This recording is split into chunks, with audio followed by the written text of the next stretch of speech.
may be bent with the penalty of sin, but he can make you straight again. You could be in your car, you could be in your shower, you could be all by yourself, but you can call on his name and he will hear you. God wants to prepare you for a spiritual promotion. We plead the blood of Christ on whatever you're going through. Good evening and welcome back to Mount Bethel Missionary Baptist Church. We are so glad to have you with us this evening as we go into our Bible study.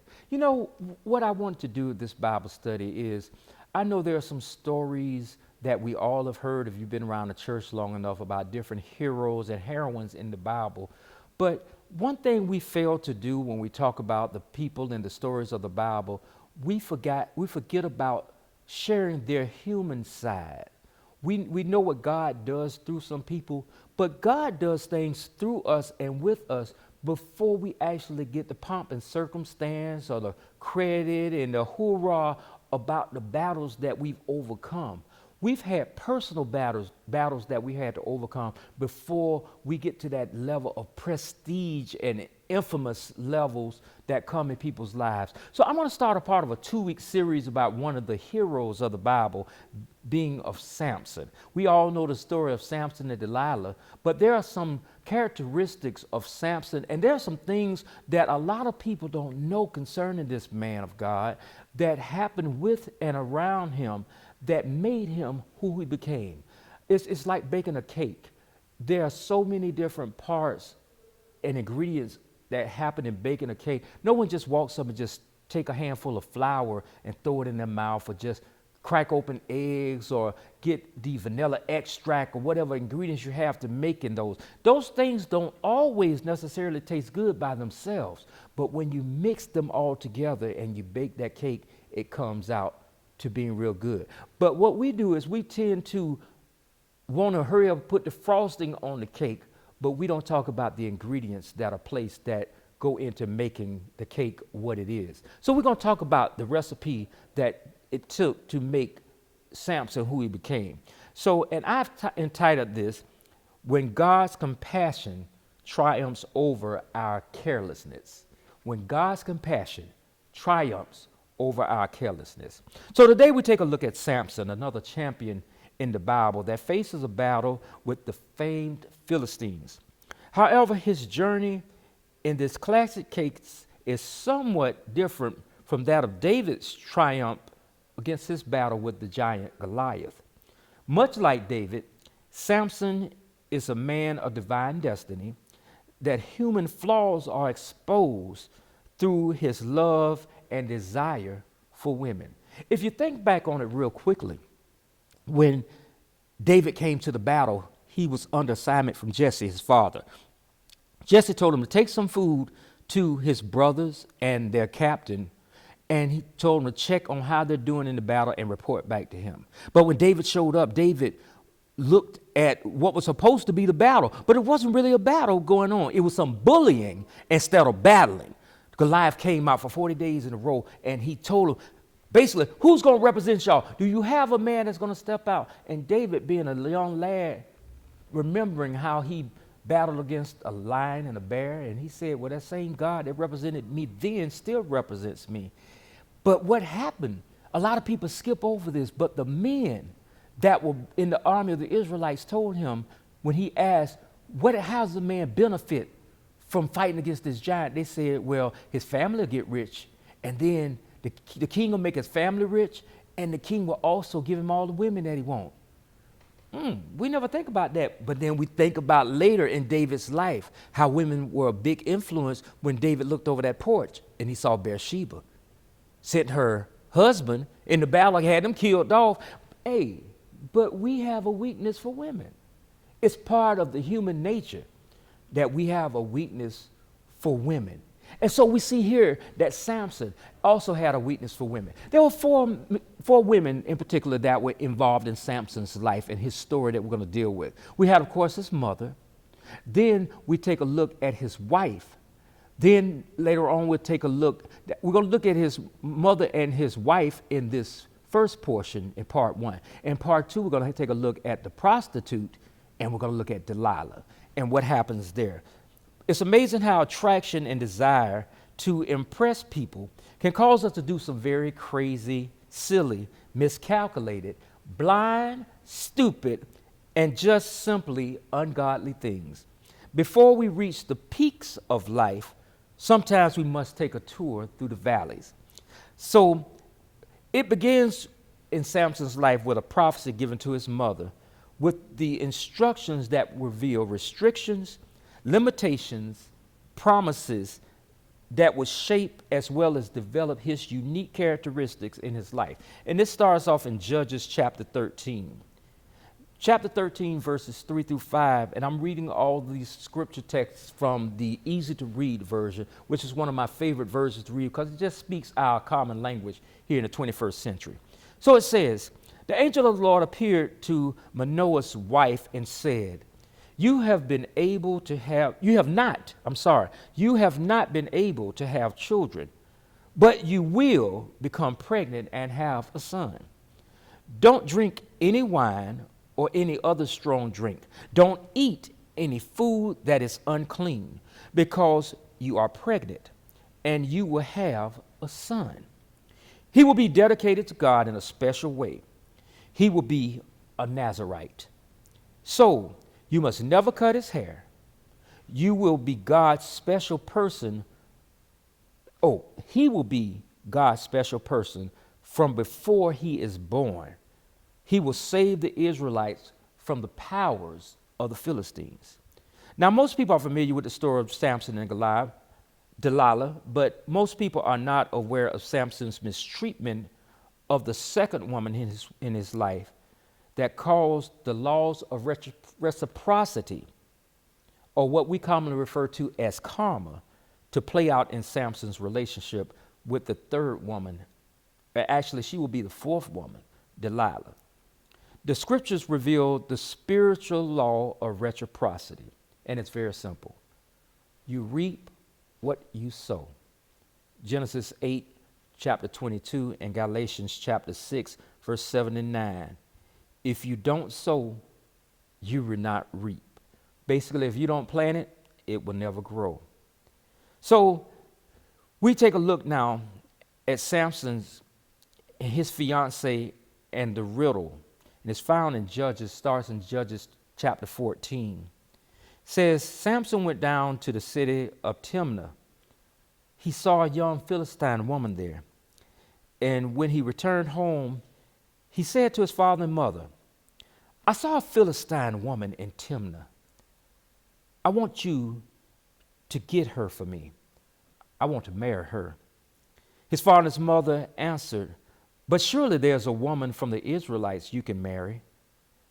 Do you have to marry a woman from the Philistines? Their men are not even circumcised. But Samson said, get that woman for me. She is the one I want. Samson's parents did not know that the Lord wanted this to happen. He was looking for a way to do something against the Philistines. But they were ruling over the Israelites at that time. Samson went down with his father and mother to the city of Timnah. They went as far as the vineyards near that city. There, a young lion suddenly roared and jumped at Samson. Now, I pause here to ask a question, and there may be a picture on the scene that you see, a picture I call the dreaded lion. And I call him that because you see that he has the dreadlocks in his mane. And I wanted to pause to ask a couple of questions. Question number one, does the dreaded lion represent the struggle of a man resisting the call of God to be who he really is? The second question, do we not realize that the spiritual man will always win over the fleshly man? And thirdly, does self-awareness motivate us to strive for more of a godly existence? And then you see I have a quote from Socrates. He says, to know thyself is the beginning of wisdom.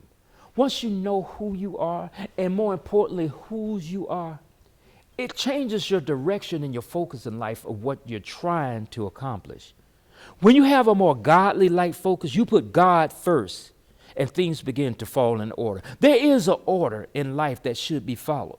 We place God first. We place our family second. And we place that occupation third. And everything else falls beyond that. Notice I didn't say put church first or church second. I said we put God first, and then we put our family. Then we put that means in which while we're able to take care of our family, that occupation. Then everything falls underneath those three. But that's the hierarchy. Let me get back to the story. Verse number 6 says, the Spirit of the Lord came on Samson with great power.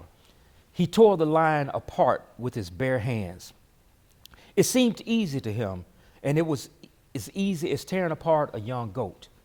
But Samson did not tell his father or mother what he had done. So Samson went down to the city and talked to the Philistine woman. She pleased him. Several days later, Samson came back to marry her.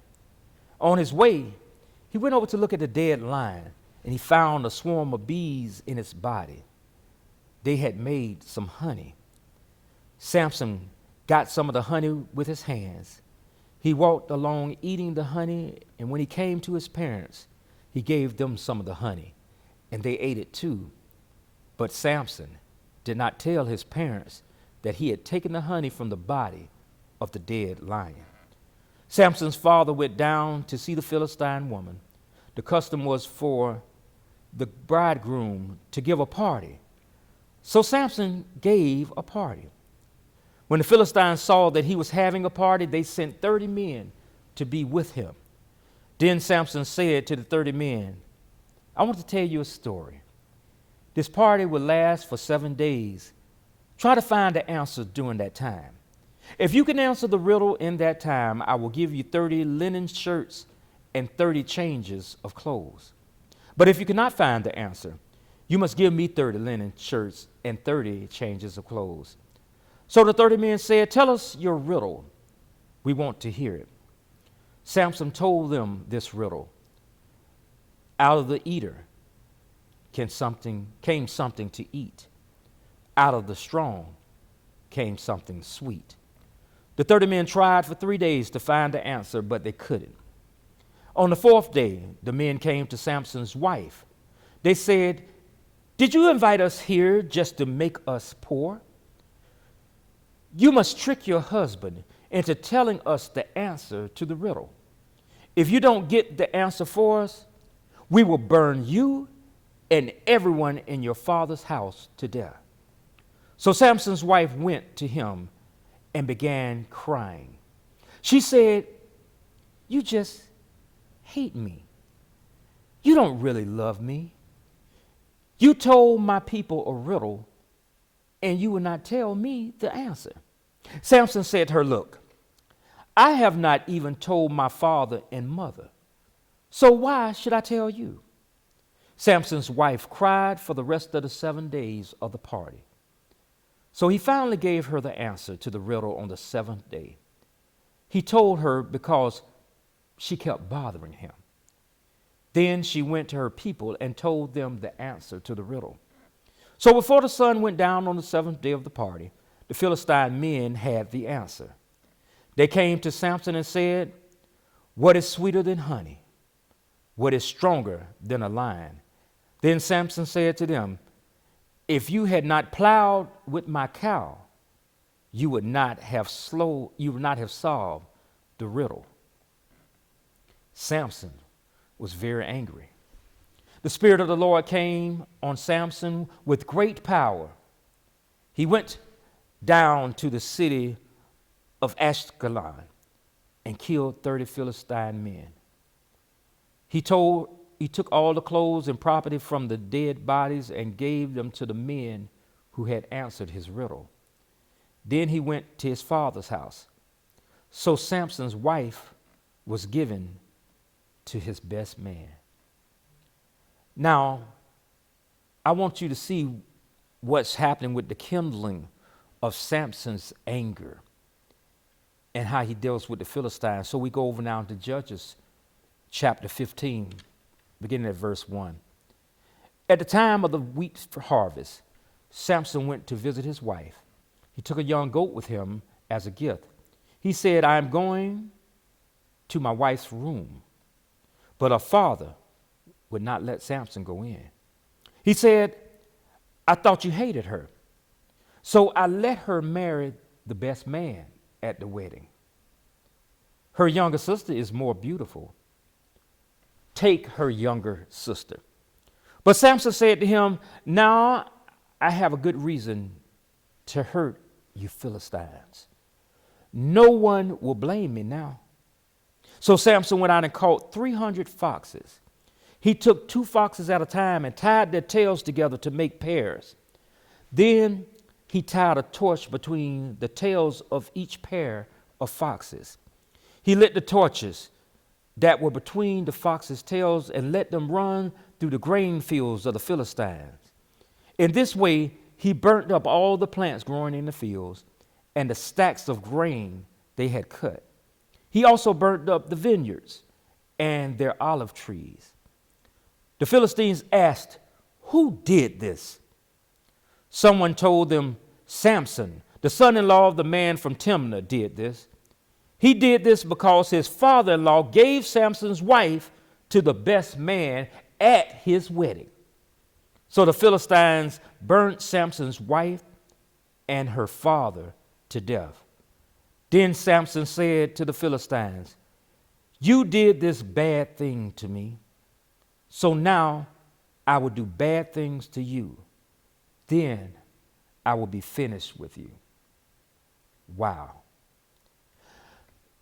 Through this dramatic experience, Samson learns that you have to be very careful how you treat people. Sometimes we need to recognize those people who genuinely love us, as well as showing through our actions what love really is. Even your innermost deeds are never hidden from God. God does not operate through rumors. He has seen all that has been done by those who he has created. We have to be careful that the laws of reciprocity never are unjust. What goes around comes around. And God makes sure that it comes around. If you like me, I want to someday see how God has punished those that were mistreating me. But you know what else I have to be honest about? There are things that are happening in my life and that have happened, that will happen, based on the wrong that I've done to others. Forgive us our trespasses as we forgive those who trespass against us. We have not always been so squeaky clean. And God does not have dementia. He does not have problems with memory. He remembers everything. But you know what? I will go a little bit further and I will thank him for his goodness and his mercy. For they say they shall always follow us all the days of our life. And it's been because of his goodness and sure enough because of his mercy that we have not faced some of the things that we deserve. God gives us mercy instead of his wrath. For we will see that Samson is going to continue to go through some things. There are 2 more women in his life that we're going to take a look at on next week. We're going to take a look at this prostitute that comes into his life. And then we're going to look at Delilah. Yeah, the person most closely connected with Samson. But you know what we're also going to look at? We're going to look at Samson's own self-stupidity. Some of the things, and we are guilty of this. Notice I didn't say you are, I said we are. We are guilty of something that happens a lot. People tell us things that we take for granted. There are some people that have lost their lives because some people said that I love you to death. And they went past the statement and they proved it in their actions. They'll tell you, no one's going to love you like I love you. And I don't want nobody else with you but me. Some people have gone to their death because they have not listened to what somebody was telling them. And people were telling you that from their heart, not just from their minds. So you got to be careful for your own sake to listen to some of the warnings that people have given you, even when they spoke it out of the lines of love. Some people have already given you fair warning about their mindsets because they're not operating out of their heart. A lot of people's minds are not right because they're not thinking with the mind of God and the heart of God. Some people are truly out there hurting other people. We don't want you to get hurt. We want you to listen carefully to the warnings that people have said. Some people said that I would love you to death, and they meant exactly that. I want you to tune in with us, and I want you to observe what God is showing us through the lives of heroes and heroines right in the Bible. So we'll continue on next week as we look at Samson and look at other parts of his life that are not glorified but are still true. That's one thing about the Bible. I don't like everything in the Bible because I don't like things that happen to certain people. But you know what? It is the truth. And even in the song that says, I won't complain, it says, I've had some good days, and I've had some hills to climb. But there's another part of a verse that says, my good days still outweigh my bad days. And as long as I'm walking for the Lord, my good days will outweigh my bad days.